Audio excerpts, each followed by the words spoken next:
Sziasztok! Elkészült az egérkezelés támogató szoftver Commodore Plus 4-hez.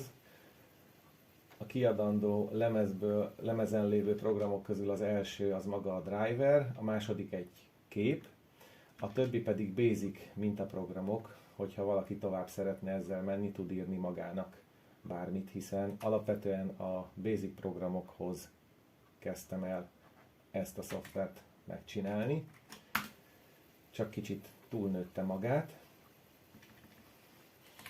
úgyhogy igazából a kurzorok megjelenítése is része lett a projektnek, ami indítás után itt látható is.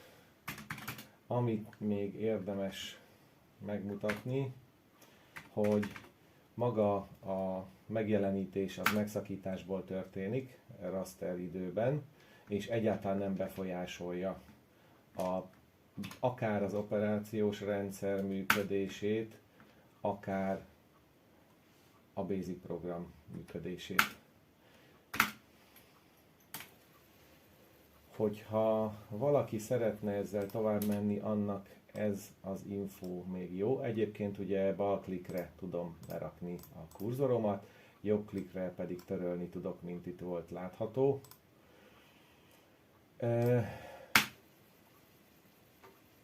Ez elég hasznos egyébként, sokat segít gyorsaságban programok betöltésénél. Ez a leghosszabb mintaprogram. Igazából itt a kiírás viszel nagyon sokat, de egy jó bemutatója annak, hogy mit lehet vele kezdeni. Gyakorlatilag itt a címek láthatóak, hogy milyen címekről mit tudunk kiolvasni. Ugye van a karakteres kurzor, ami ezekről a címekről olvasható ki. Nyilván 40x25-ös karakteres üzemmódból, ugye 0-tól 39-ig, illetve 0-tól 24-ig olvashatóak ki a karakteres pozíciók.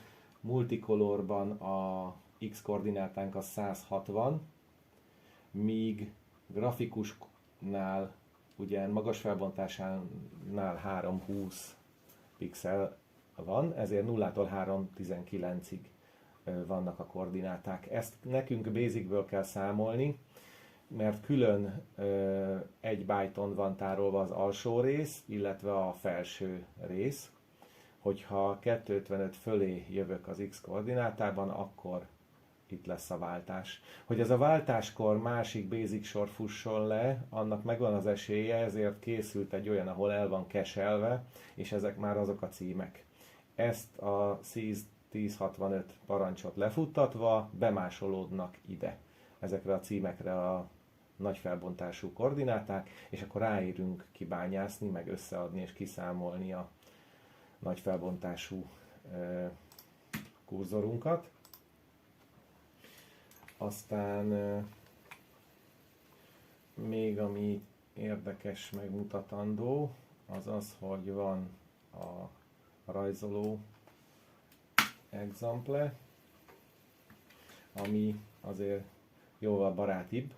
Itt látható, hogy lefuttatjuk ezt a 1056-ot, és utána külön kibányásszuk a két koordinátát. Az Y-t, a buttont egyébként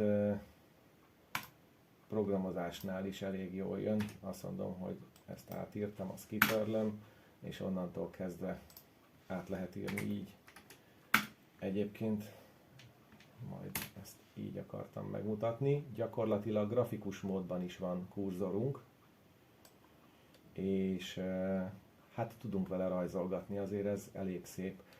Ahogy látni, DRAV utasítást csinálja a vonalat az elmozdulás és az előző koordinátához képest, azért van egy kis elmaradás maga a pont, és mit húz a között.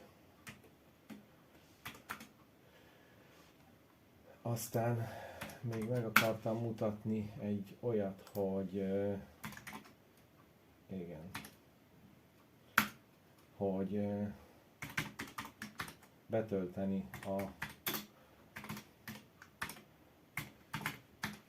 magát, azt a képet, amit mondtam, hogy van még a lemezen, miközben itt tudunk egerészni, aközben be tudjuk tölteni, tehát ennyire fut megszakításból, vagy 51-es drive-val ez működik. A 41-esen egy kicsit jobban riceg, mert ugye ott megszakítás kritikus a betöltés, ugyanígy az SD2 IEC-en. Aztán mi készült még? Feature setben tud olyat még a szoftver, a control kurzor mozgatókkal ugyanúgy lehet jönni-menni, illetve hát ugyanúgy van balklik, és ugyanúgy van jobbklik. Jobbklik az Enter, balklik a Space, pont mint Amigán. Mert Amigán is ugye Amiga gombbal mennek ezek a dolgok, hát most már nálunk is +4-en. Amigán van még egy olyan feature, hogy a screenek között nem csak váltani, de lehúzni is lehet. Hát nálunk is, ugyanis Commodore gombbal megadhatom a 2-es és 4-es grafikus üzemmódnál, hogy hol legyen a váltás parancsmódban.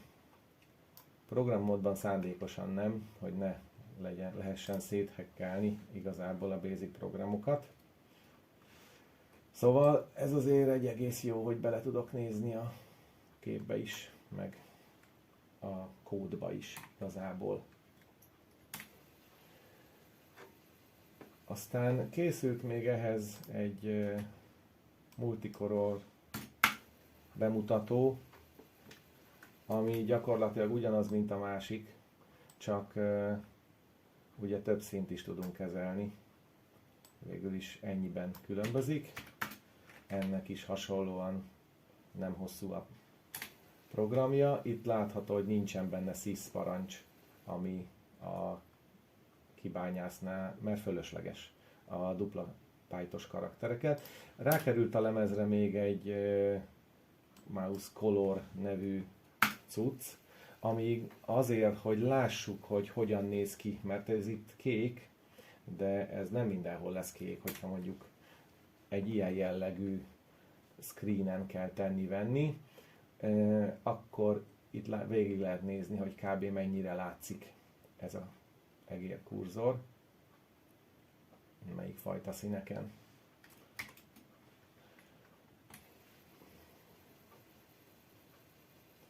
Amit még esetleg el lehet mondani, hogy ezentúl ebből a programból készült ROM változat is, amit be lehet égetni EPROM-ba. Ebben az esetben már így indul az operációs rendszer, és teljes értékű kurzort tudok kapni azonnal. Hát, illetve még egy feature, hogyha valahol gondot okoz, akkor a Ctrl F1-jel ki lehet kapcsolni. És onnantól kezdve visszaáll az eredeti megszakítás, és használhatók 100%-osan a programok, illetve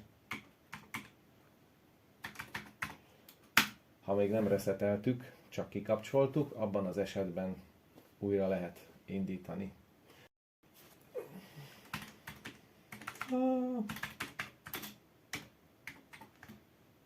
Szóval köszönöm szépen! Sziasztok!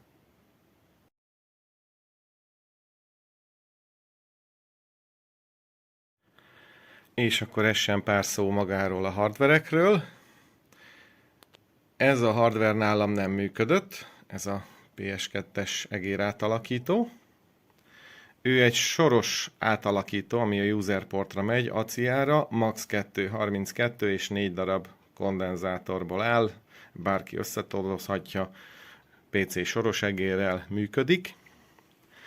Ez egy TOM átalakító, ez is működik, ő USB-s egeret fogad, és ezt be lehet dugni magába a SID kártyába, emulál Commodore-os egeret és Amigás egeret is. Ő pedig az én SID kártyám, illetve NST Audio Extension, illetve a másik átalakító, amit ugyanúgy a netről rendeltem, ő is tud Commodore egeret is, és Amigás egeret is.